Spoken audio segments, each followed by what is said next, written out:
We have to slay those dragons daily. We can't just do it when we feel like it, or they will creep up and take over, like IFS parts work. We must understand what parts are being activated and triggered, or they will take over. We're unconsciously, we think it's who we are. No, it's just a part of us. But we can't give those parts power. We're not in control. We must remain in self. So let's finish this up. It says, victories attained by right thought can only be maintained by watchfulness.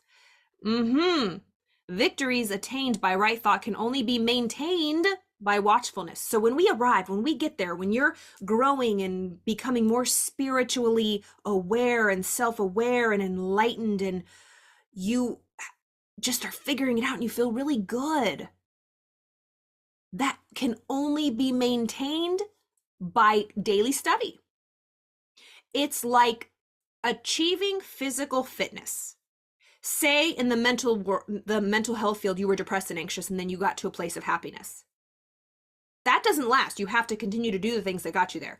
Just like in the physical realm. If you were overweight and you worked out and you got a six-pack and you're amazing, you got to keep doing that or you're going to fall back to that. So victories attained by right thought or right action can only be maintained by watchfulness, by daily doing the work. Many give way when success is assured. We just get comfy, we relax, we kick our heels up, we rest on our laurels, and we rapidly fall back into failure. All achievements, whether in the business, intellectual, or spiritual world, are the result of definitely directed thought, are governed by the same law, and are on the same method. The only difference lies in the object of attainment.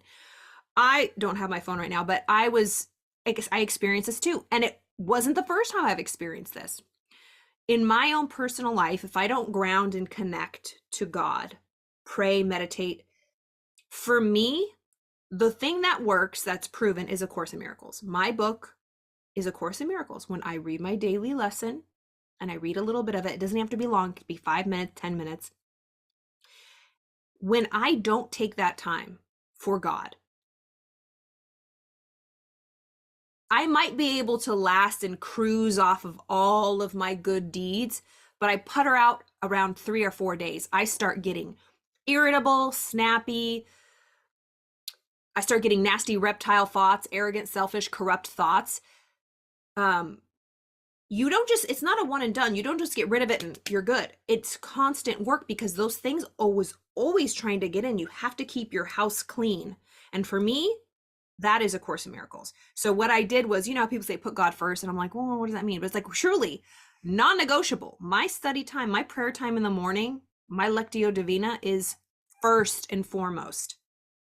I missed a couple episodes of doing this because I try to do this every morning, or I do it every morning, but I skipped it because I didn't have time before I went to work, and I was going to give up my Course in Miracles to record this. And I was like, no. So I didn't do my episodes. And so I did that because what's the point of continuing to do content and give episodes if I'm not being congruent and, you know, a person of integrity with who I want to be, connecting to myself, God, my higher self every day, because that's what sets me up for my day. So it doesn't matter what I do for the rest of the day. If I don't connect, I'm screwed. Abraham Hicks talks about that all the time. It's like vacuuming. You run the vacuum cleaner, you're doing the deeds, and the floor is still dirty, but it has the wheel marks in it, but it's still filthy. You didn't plug it in. What's the point of vacuuming if you didn't plug it in? Or the toaster. You put toast in the toaster and you push it down and it stays down, and you pop it up and it's still cold toast. You didn't plug the toaster in. It didn't do the job because it wasn't connected. It wasn't plugged into the source, the electricity, the power that runs it, that gives it the power to do what it's meant to do. That's like me and you.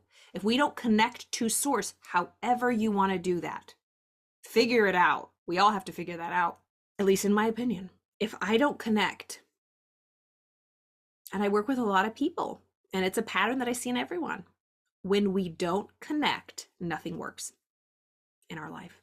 So how do you connect? How do you connect to your higher self, to God, to the universe, to nature, whatever you want to call it, to your, to love, humanity?